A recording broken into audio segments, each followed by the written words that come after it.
Hello, আসসালামু আলাইকুম everyone. কেমন আছেন সবাই? আই হোপ সবাই ভালো আছেন। আমিও আছি আলহামদুলিল্লাহ ভালো।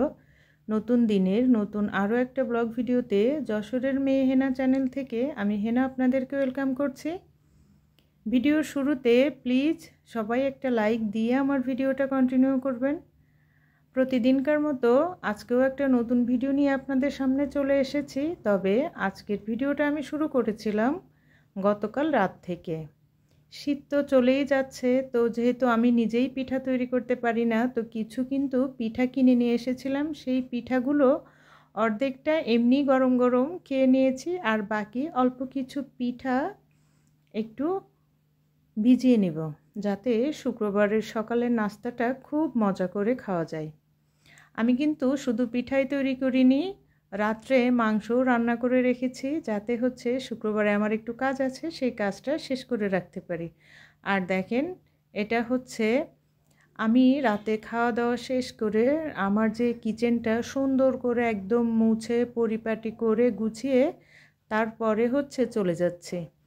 কারণ সকালে যখন আপনি ঘুম থেকে উঠে এলোমেলো একটা ঘরে আসবেন, তখন কিন্তু ভালো লাগবে না। আর এই যে এই দৃশ্যটা দেখে কেউ কিছুই মনে করবেন না। আসলে আমি যে যখন যেরকম সেভাবেই যে আমি ভিডিও করতেছি, এর জন্য আমি এগুলো নামিয়ে তারপরে ভিডিওটা সুন্দর করব, তা না। আপনারা যারা আমাকে পছন্দ করবেন এমনিই করবেন, আর যারা করবেন না তাদেরকে যদি আমি অনেক কিছু এনে দিই তারপরেও করবে না। তো যাই হোক, আমি মূল কথাটাতেই আসি। আজকে আমি ভিডিও রিলেটেড কিছুই বলবো না, আপনারা সবাই দেখবেন। আর আমি আজকে আপনাদের কাছে একটা জিনিস বলছি, সেটা আমার আজকের ভিডিওটা না আপনারা কেউ স্কিপ করবেন না। আমার খুব মনে ছুঁয়েছে কিছু কথা, সেই কথাগুলোই আপনাদের সঙ্গে শেয়ার করব। আপনারা আপনাদের মতামতগুলো সুন্দর কমেন্টসের মাধ্যমে প্রকাশ করবেন। আজকের ভিডিওটার টাইটেলটা দেখেই হয়তো বুঝে গেছেন যে আমি আসলে কোন বিষয়টা নিয়ে কথা বলতে চাচ্ছি। আমার এক বান্ধবী, সে অনেক আগে থেকে দেশের বাইরে থাকে। তো সে কিন্তু দেশে আসে না, অনেক বছরই হয়ে গেছে। তো আমার সঙ্গে মাঝে মাঝেই কথা হয়। তো আমি তাকে কিছুদিন আগে ফোন দিয়েছিলাম, বা আমার সঙ্গে যখন কথা হচ্ছিল তখন আমি তাকে বলেছিলাম, কি ব্যাপার, তুমি দেশে আসো না কেন? অনেক বছর তো হলো তোমাকে দেখি না। তো সে না খুব মানে ভরা একটা কণ্ঠে আমাকে উত্তর দিয়েছিল এভাবে যে আসলে দেশে আসতে আর ভালো লাগে না, আর যেহেতু নানু বাড়িতে নানু নেই, দাদু বাড়ি দাদু নেই, তারপরে আমাদের বাড়িতে আম্মা নেই, তো দেশে কোথায় আসব? দেশে ভালো লাগে না, তো তার জন্যই বাচ্চা কাচ্চা নিয়ে আমি আমার নিজের বাড়িতেই আছি, এখানেই আমার ভালো লাগে। আচ্ছা বলুন তো, আমরা যে সব সময় শুধু কান্নাকাটি চিল্লাপাল্লা কত হতাশ থাকি যে আমরা মেয়েরা, আমাদের কোনো বাড়ি নেই, আমাদের কোনো ঘর নেই, বাবার বাড়িতে থাকলে সেটা বাবার বাড়ি, আবার স্বামীর বাড়িতে থাকলে সেটা শ্বশুর বাড়ি, আমাদের নিজেদের কোনো বাড়ি নেই। আসলে কি কথাটা সত্য? আমি না এটার সাথে একমত পোষণ করতে পারছি না। এই কারণে আমরা যারা, সেটা মধ্যবিত্ত হোক, হাই সোসাইটি হোক, বা যাই হোক না কেন, দেখেন, একটা ঘর কিন্তু একটা মেয়েই মনে হয় যে তৈরি করে, এবং সেই ঘরের প্রাণ ফিরে কিন্তু মেয়েরা আসার পরেই একটা ঘর তাকে পরিপূর্ণ যে রূপ, সেই রূপটা সে ধারণ করে। আমরা যারা দেখেছি যে বিয়ের আগে একটা ছেলের, তার কি কখনো পার্সোনাল একটা রুম হয়, বা তার কি কখনো একটা ঘর হয়? দেখা যায় যে বাড়ির যে কোনো একটা ছোট্ট ঘরে বা যে কোনো একটা জায়গায় তাকে ছোট করে একটা রুম করে দেওয়া হয়, সে না সেই রুমটাতেই থেকে যায়।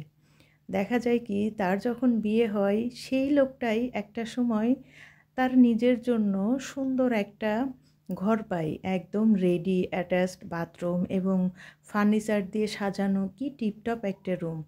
আসলে আপনাদের কাছে আমার প্রশ্ন, বলেন তো, এই রুমটা আসলে কি ওই ছেলেটাই পেল, নাকি নতুন যে বউ তার বাড়িতে আসলো সেই মেয়েটা পেল? কি মনে হয়?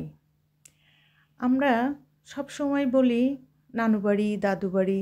নানু বাড়িতে যখন নানু না থাকে তখন কিন্তু না নানু বাড়িতে আর যেতে ইচ্ছে করে না। যতই আমরা বলি যে আমরা নানু বাড়িতে গেলে আমাদের ভালো লাগে, কিন্তু নানু না থাকলে ওই ভালো লাগা, ওই ভালোবাসাটা না আর পাওয়া যায় না। আপনি যখন বাবার বাড়িতে যেতে চাইবেন ততদিনই, যতদিন দেখা যাবে যে আপনার ভাই এখনও বিয়ে করার নাই বা সম্পূর্ণ সব কিছুই আপনার মায়ের হাতে। যখনই ভাই বউ চলে আসবে তখন কিন্তু পর্যায়ক্রমেই আমার মাই কিন্তু আমার ভাইয়ের বউয়ের হাতে তার সংসারের সব দায়িত্ব বুঝে দিয়ে দেয়। তখন কি হয়, আসলে তখন সংসারটা কি আর মার থাকে? তখন কিন্তু সংসারটা আমার সেই ভাইয়ের বউর হয়ে যায়। আবার আমিও যখন শ্বশুরবাড়িতে এসেছি তখন কিন্তু সংসারের সব দায়িত্ব একে একে করে একটু একটু করে আমাকেই বুঝিয়ে দেওয়া হচ্ছে। তার মানে কি, একটা মেয়ের কাছ থেকে আমার শাশুড়ি উনিও একজন মেয়ে, আমি একজন মেয়ে, একজন মেয়ের কাছ থেকে দায়িত্ব কিন্তু পর্যায়ক্রমে আরেকটা মেয়ের কাছেই চলে আসছে।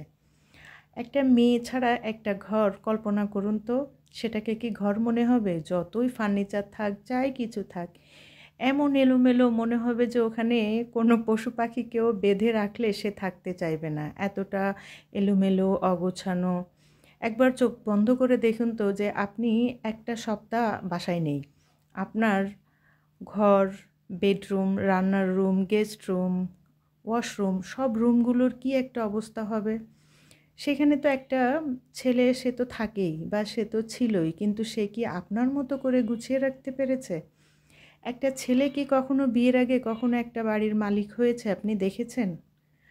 সব সময় কিন্তু দেখা যায়, হয় যে একদম হয় না সেটা বললে হয়তো আমার ভাইয়ারা আমার উপরে খুবই ক্ষেপে যাবে।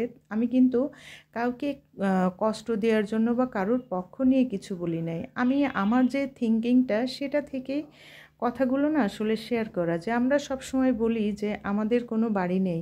আসলে বাড়ি আমাদেরই তো সব কিছু। তো আমরা যে কেন বলবো যে আমাদের কোনো বাড়ি নেই?